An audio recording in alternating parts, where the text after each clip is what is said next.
Well, travel agencies are looking to rehire former staff who took on temporary jobs due to the pandemic. At least one agency has recalled more than 60% of its ex-tour leaders to meet increased demand for leisure travel. But not all are willing to return. Clara Lee reports.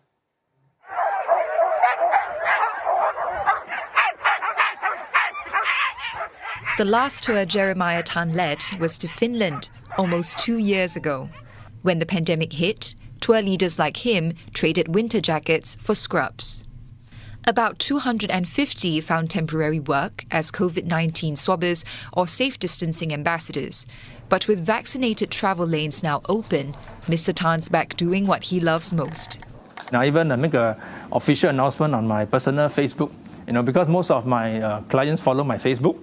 So I just want them to know that, hey, I'm back already, And then they'll say, I want to travel with you again. Yeah, it's something very satisfying.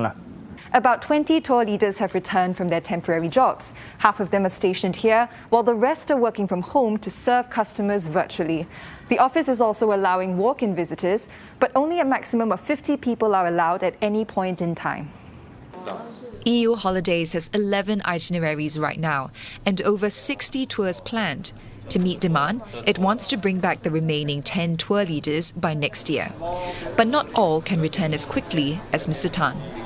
Most of our staff are quite spread out in various different roles. So they have to fulfill the contracts with the temp job and give a 1-month notice before they are able to come back to us.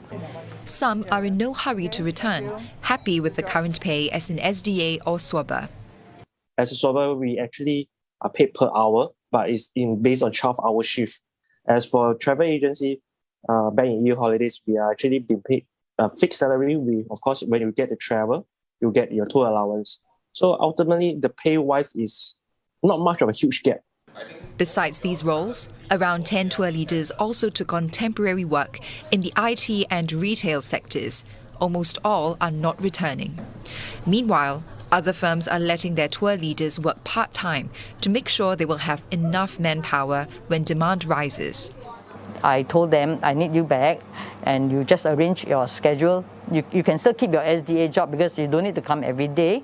I want to make sure that they still have something to fall back in case the demand is not as good as I would like.